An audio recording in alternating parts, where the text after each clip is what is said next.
ter a alegria, o privilégio, a honra de partilhar com você a preciosa palavra de Deus para tratar de uma pessoa fascinante que tem influenciado a história da humanidade e que até hoje inspira, motiva, anima o nosso coração.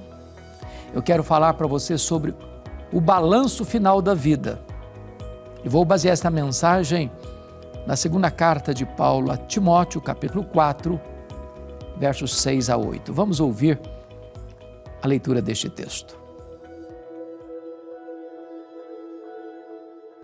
Quanto a mim, estou sendo já oferecido por libação e o tempo da minha partida é chegado.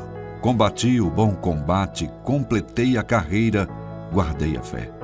Já agora a coroa da justiça me está guardada, a qual o Senhor, reto juiz, me dará naquele dia, e não somente a mim, mas também a todos quantos amam a sua vinda. O apóstolo Paulo foi certamente o grande desbravador do reino de Deus. Ele foi o mais importante bandeirante do cristianismo. Ele, que outrora era o mais implacável perseguidor, vem a se tornar o maior propagador da fé cristã. Ele, que nasceu em Tarso, que cresceu e se fortaleceu em Jerusalém, vai tornar-se o missionário transcultural, plantando igrejas nas mais diversas províncias do Império Romano. Ele plantou igrejas na província da Galácia, da Macedônia, da Acaia, da Ásia Menor. Ele foi um gigante de Deus no seu tempo, enfrentou todo tipo de luta.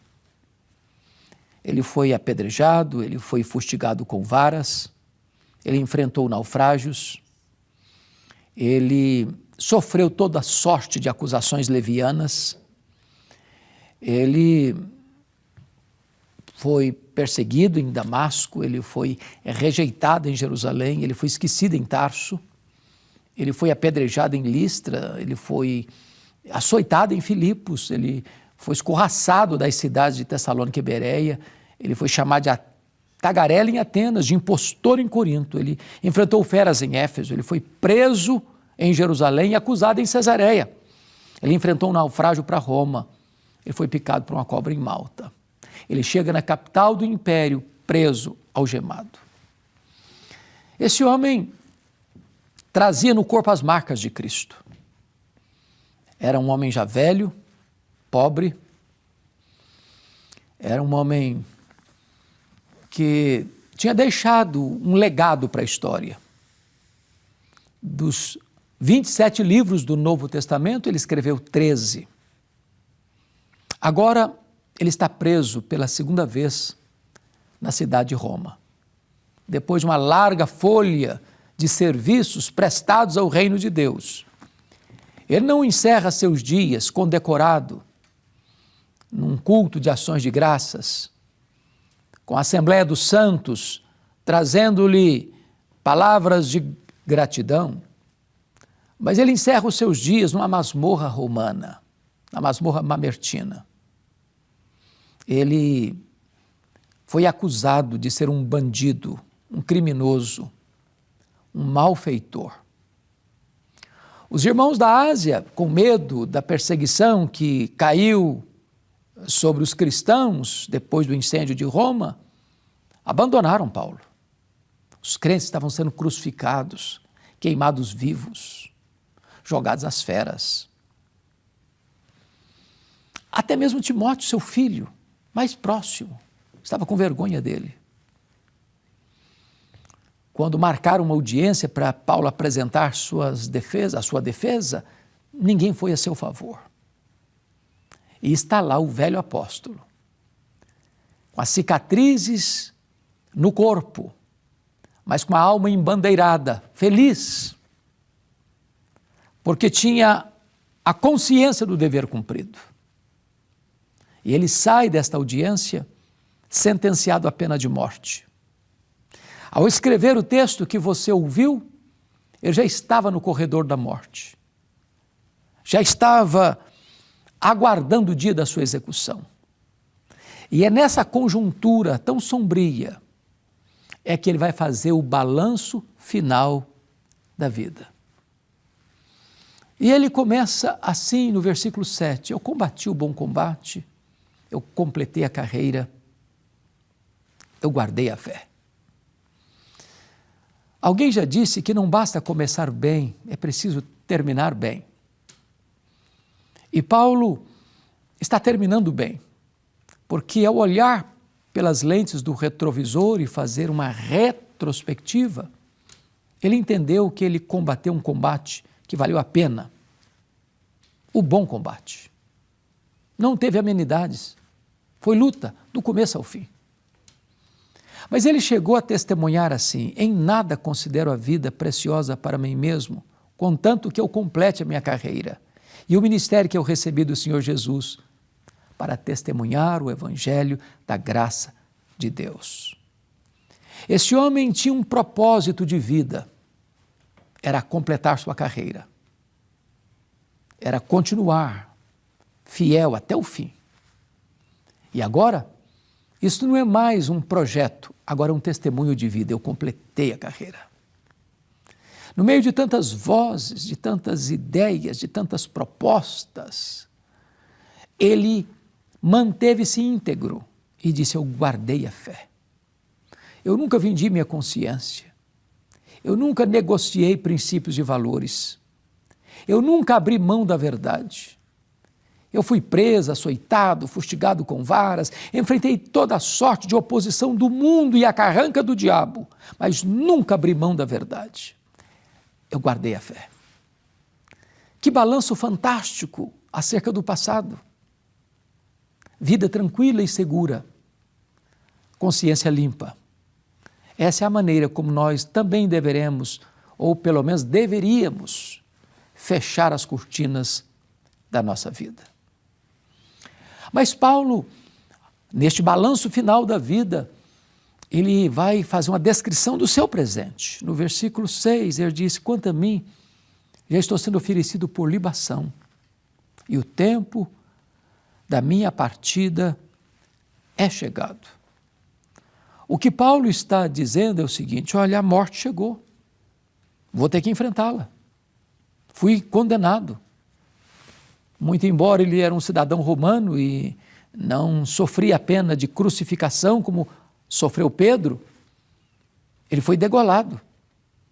Mas imagine você alguém no corredor da morte, injustamente, acusado de um crime que ele não praticou, com a consciência tranquila, entendendo que não é Roma que vai tirar-lhe a vida, é ele quem vai se oferecer. Não para Roma, mas para Deus, como uma oferta de libação ao Senhor. A maior riqueza que um homem pode ter no final da sua vida é uma consciência tranquila, é um espírito quieto, sossegado, é saber que está tudo bem com a sua alma. E Paulo está assim, sem medo, sem drama, sem pânico, diante da carranca da morte, porque está entendendo que ele vai oferecer sua vida para Deus como oferta de libação. E vai afirmar ainda que não é a própria morte nua e crua que ele vai enfrentar, ele vai partir. Ele usa uma linguagem eufêmica para descrever a morte. Partida. A morte é uma partida. A morte é você se desvencilhar das cargas pesadas deste mundo, das dores, dos sofrimentos, das contradições, das lutas, das lágrimas. E você deixar tudo isso para trás, é descansar das suas fadigas. A morte para o cristão não é um pulo no escuro, no desconhecido, no incerto, não. A morte para o cristão é ir para a sua pátria permanente. Aqui somos peregrinos, aqui somos forasteiros, aqui não temos casa permanente, aqui não é a nossa pátria, aqui não está a nossa herança. A morte para o crente é fazer a última viagem da vida rumo à pátria celestial. A morte para o crente não é um momento de desespero, não. Embora a morte seja o rei dos terrores e o último inimigo a ser vencido, Jesus já arrancou o aguilhão da morte, já matou a morte, já inaugurou a imortalidade ao ressurgir dentre os mortos. E a Bíblia diz que todo aquele que crê em Jesus não morrerá eternamente, porque Ele é a ressurreição e a vida. Então Paulo tem convicção de que nesse balanço final, ele está indo para a casa do Pai, está mudando de endereço. Como aquele pastor que foi visitar um membro da igreja já idoso, já nos últimos dias de vida, lidando com a enfermidade há longos anos. E o pastor perguntou àquele ancião assim: como é que você está, meu irmão? E o ancião respondeu: estou muito bem, pastor, muito bem. A casa onde eu moro está desmoronando, mas eu já estou de malas prontas para partir para a casa do papai. O céu é a casa do Pai. O céu é o lugar que Jesus preparou para aqueles que o amam. Então morrer é partir para estar com Cristo, que é incomparavelmente melhor. Lá é o paraíso, lá é o céu, lá é a casa do Pai, lá é o seio de Abraão, lá é a Nova Jerusalém, lá é o lugar onde Deus vai enxugar dos nossos olhos toda lágrima, não vai ter luto, nem pranto, nem dor, porque as primeiras coisas já terão passado. Paulo está tranquilo, porque o seu presente está resolvido com a convicção inabalável de que está voltando para casa, a casa do Pai. Mas, finalmente, neste balanço final da vida, Paulo vai olhar para frente, com a visão do farol alto, e não tem medo do futuro. Ele sabe que a guilhotina, ou melhor, a espada de Roma, não tinha guilhotina naquela época, a espada de Roma estava preparada para decepar sua cabeça. Ele não está com medo. Muito embora o juiz da terra, a corte romana, o tenha sentenciado à pena de morte, ele sabe que o reto juiz, diante de quem ele e todos vão comparecer, já o justificou. Não tem mais culpa sobre a vida dele. Nenhuma condenação há mais para aqueles que estão em Cristo Jesus. Então Paulo tem certeza de uma coisa. Ele não está indo para ser degolado como a verdade máxima da sua vida. Não, não. Isso é apenas a conjuntura temporal. Na verdade, ele está indo, diz ele, é receber a coroa da justiça, a qual o Senhor reto juiz me dará naquele dia, e não apenas a mim, mas a todos quantos amam a sua vinda. Este homem está com seu passado resolvido, com seu presente seguro e completamente satisfeito e contente, feliz e seguro em relação ao seu futuro. Agora eu pergunto a você, qual é o balanço que você hoje faz da sua vida? Como você avalia o seu passado? Como você avalia o seu presente? Como você avalia suas expectativas do futuro? Talvez a sua consciência está atribulada. Talvez a sua alma esteja inquieta. Talvez você esteja aflito, porque as coisas não estão resolvidas aqui dentro de você. Pois agora mesmo você pode colocar sua vida nas mãos de Jesus. Assim como Saulo de Tarso, que era um implacável perseguidor da igreja, foi convertido, se transformou no apóstolo Paulo, um assassino cruel, que mandou matar muita gente em Jerusalém, e ele diz isso lá em Atos 26, versículos 9 a 11. Agora é um homem de Deus, um mensageiro da reconciliação. Esse milagre Jesus pode fazer na sua vida também. Libertar você, perdoar você, restaurar você, fazer tudo novo na sua história.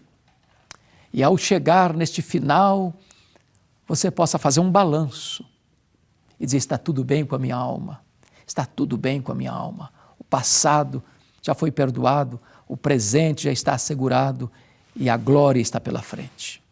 Graça no presente, glória no futuro, perdão no passado. Tudo bem com a minha alma. Você pode hoje colocar sua vida nas mãos de Jesus e receber dele o perdão e a vida eterna. Eu vou orar com você. Deus, eu te agradeço pela tua palavra, te agradeço pelo testemunho do apóstolo Paulo, e eu te peço que tu apliques esta palavra ao coração de todos aqueles que nos assistem. Assim eu oro a Deus, em nome de Jesus. Amém. Deus abençoe a sua vida.